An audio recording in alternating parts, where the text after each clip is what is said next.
a Sunday school teacher of preschoolers for the sake of Unity Temple. Let's call her Miss Vilma. She has quite a reputation of being one of the best Sunday school teachers of preschoolers in the Kansas City area. Give Miss Vilma a hand.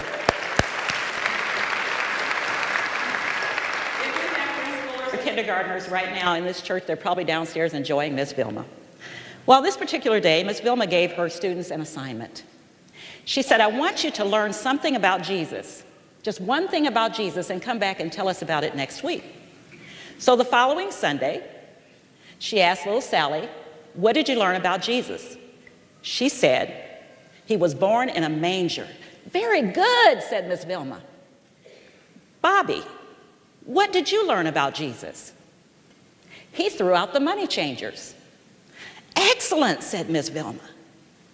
Johnny, how about you? I learned that Jesus has a red pickup truck and he doesn't know how to drive it. Miss Vilma said, Johnny, where did you learn that? From Daddy. Yesterday, we were driving on the highway. This red pickup truck pulled out in front of us and my daddy yelled, Jesus Christ, why don't you learn how to drive?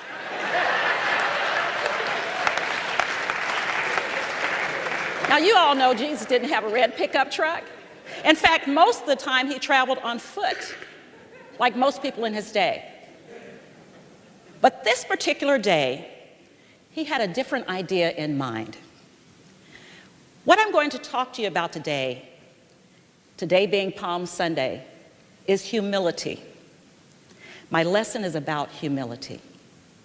Jesus sent two of his disciples, according to the story, ahead of him to fetch a donkey for him to ride on. Now, he didn't tell them to steal the donkey, but if anybody asked why they needed to get a donkey, just tell them Jesus needs it for his grand entrance into Jerusalem. And lo and behold, they had no problems. Obviously, people knew Jesus was coming and everybody was excited about it. And so, for some 2,000 years, we've heard this same story over and over again. And we keep coming back to listen to it. Whether we like the G word or the J word, we still keep coming back to hear this story. This is Holy Week. And the story is like a saga of biblical proportions that we watch on television. Maybe you watched Roots, and that was a long story, a saga. Well, this is sort of like that. Holy Week. And so not only do they bring back a donkey, which is a female, which is headstrong and determined and forceful, as we females can be, but they brought back the colt, the foal of a donkey. Now, the Bible foretold this in the Hebrew Scriptures. Zechariah, the 9th chapter, the 9th verse, 500 years, or 5 centuries before Jesus. Rejoice, O daughter of Zion, Zechariah wrote. Shout aloud, O daughter of Jerusalem. Behold your king. He is coming to you humble and mounted on a donkey, on a colt, the foal of a donkey. Now, a colt usually is untamed, woolly, rough. Think of a 2-year-old. And bless those in the angel loft who are taking care of them right now, if we have any 2-year-olds here. Because you know the terrible twos? Just think of this little colt as a terrible two. Unbridled, inattentive. When Jesus got the colt, when the disciples brought the colt, something was different. They laid their coats across the colt so that Jesus would have something comfortable to sit on. And the colt obeyed Jesus. Never met him before, never had him on its back before, probably hadn't ridden anybody before, but for some reason that colt knew innately who this man was. And so the colt cooperated. All 4 of the Gospels later on in the New Testament, Matthew, Mark, Luke, and John, covered this entire story in different ways. But mostly they told the same story we've been hearing for 2,000 years. There are 2.1 billion Christians. That's 1/3 of the world's population.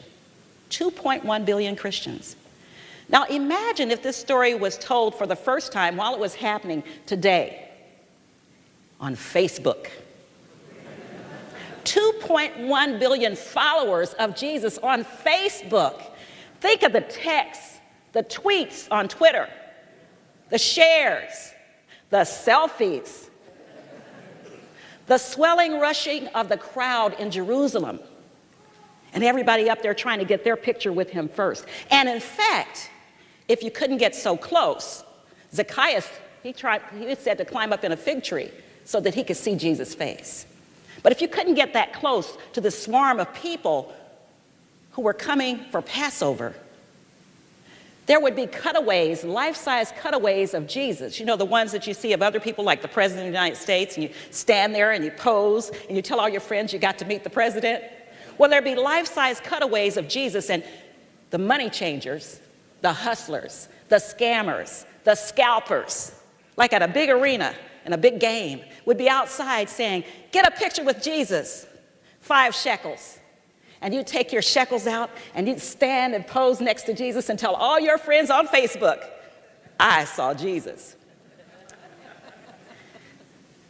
So,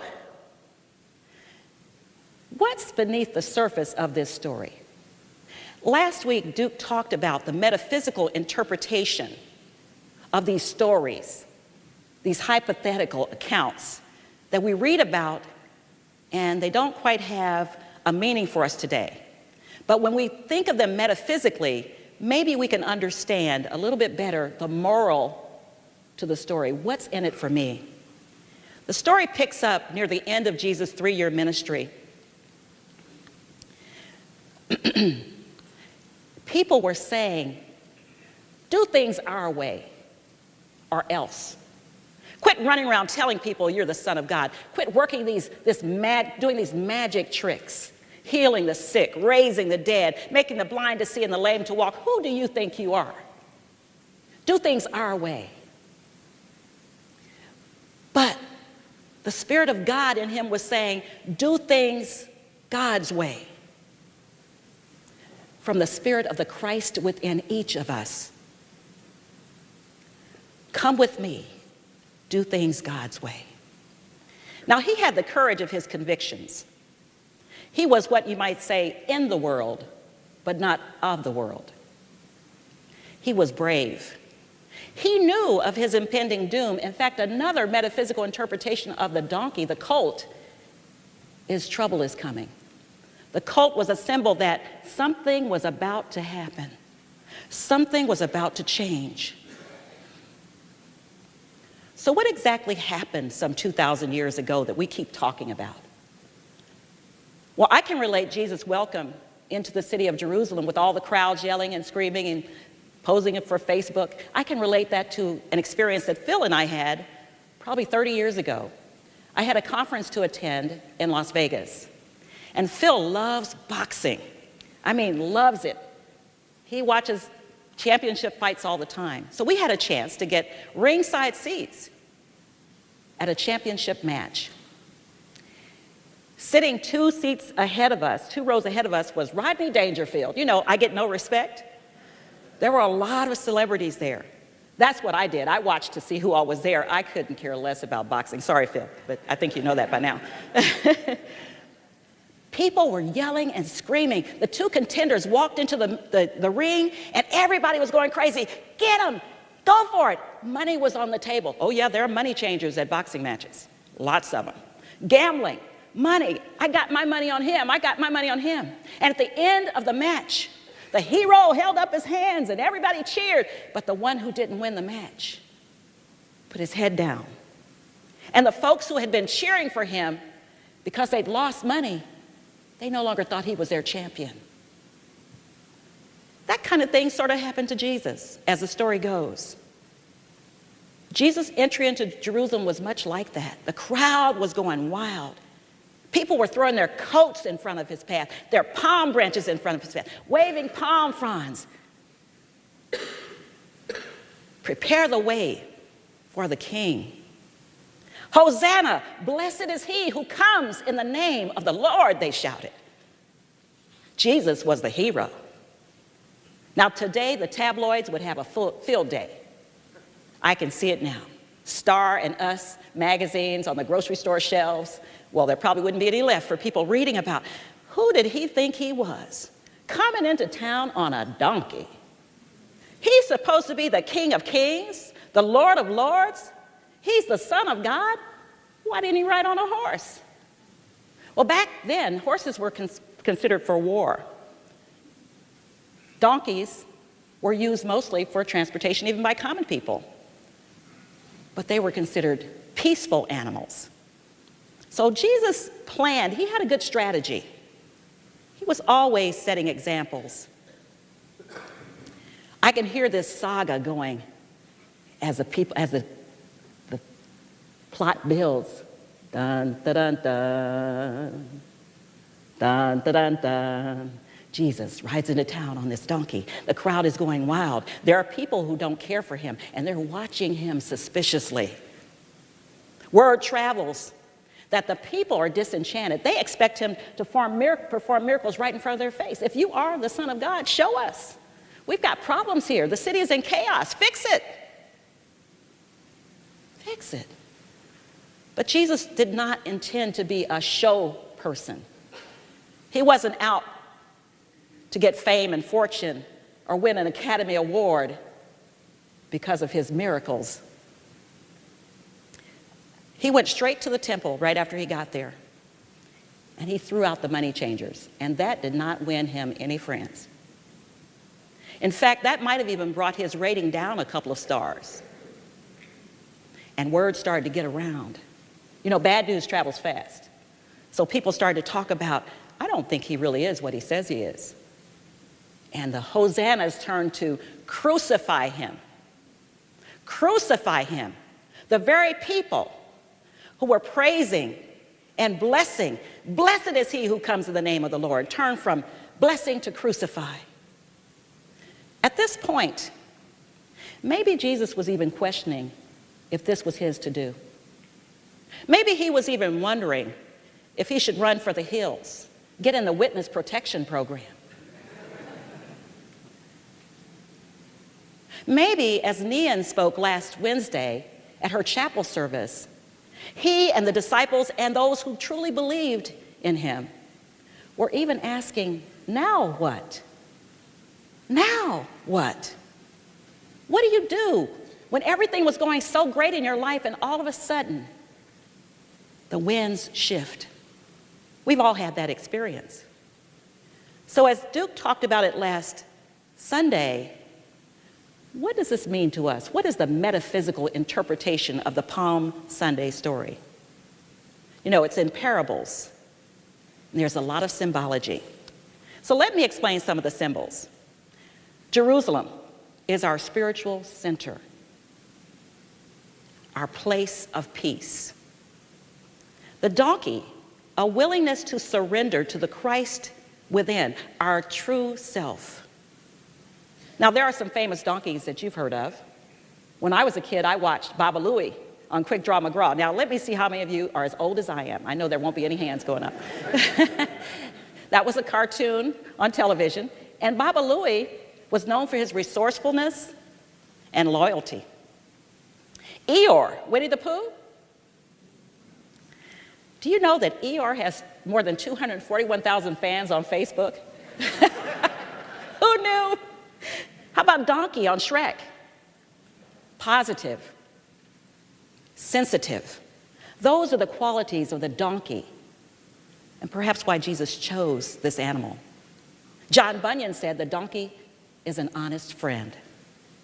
The palms that we saw today as the choir came in, and we will be waving just as they did on that first Palm Sunday. Spiritual strength, receptivity, enthusiasm. The crowds represent our multitudes of thoughts that get in our way, but if raised up, take us to a higher consciousness. The trip to Jerusalem itself is the energies within us that sense freedom from false beliefs. So Jesus has all these things going on around him he's the leading man in this story.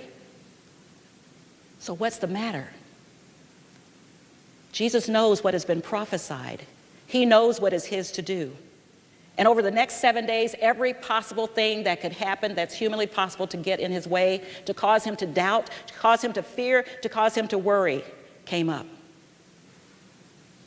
From a unity perspective, Palm Sunday represents our conscious surrender to our true self.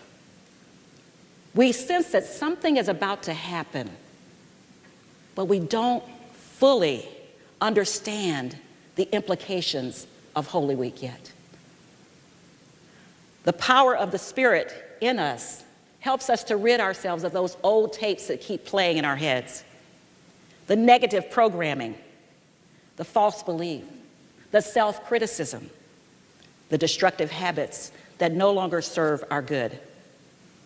Palm Sunday is a way for us to embrace a deeper and more authentic self. It is about us. It's about you. It's a story, but it has deep implications.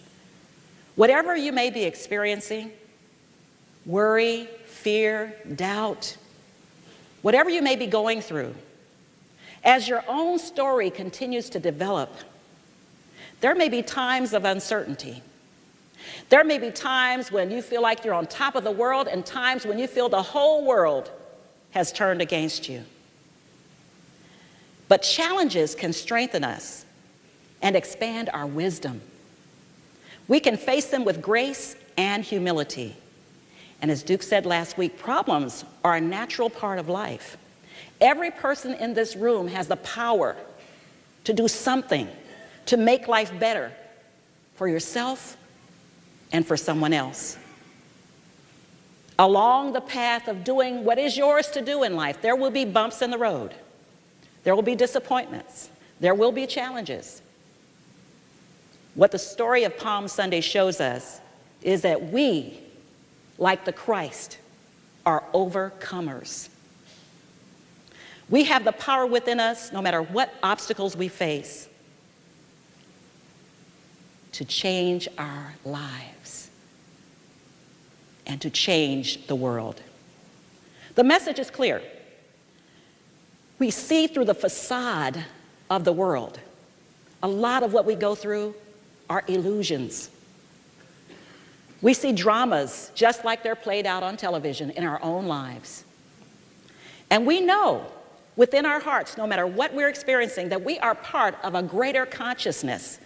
That's what the story was trying to tell us.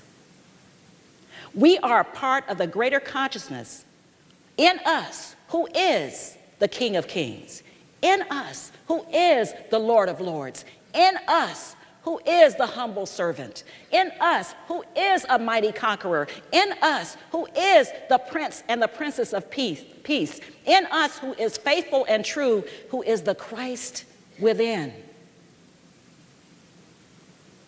During Holy Week, there were many setbacks. He went from hero to death row in a matter of days. But he showed by his example that greater is spirit within us than anything, absolutely anything that is in the world. As Professor Dumbledore said to Harry Potter, it is not our abilities to show what we truly are, it is our choices. Jesus was known for making choices that shook the world. He was known for, he could have been docile, and I'm not going to go there, I want to stay safe and comfortable, but he was known for stepping outside of the box. Throughout the coming week and leading up to your resurrection day, ask yourself when challenges come up, now what? What old tapes are running through your mind? What false or self-beliefs are you holding on to that no longer serve you? What self-deprecating or limiting thoughts do you have about your own potential? What's worrying you? What's holding you back? What are you afraid of? I suggest to you, you should get off your high horse, your pity party, your I'm better than, your holier than thou, and get on your donkey. Humble yourself.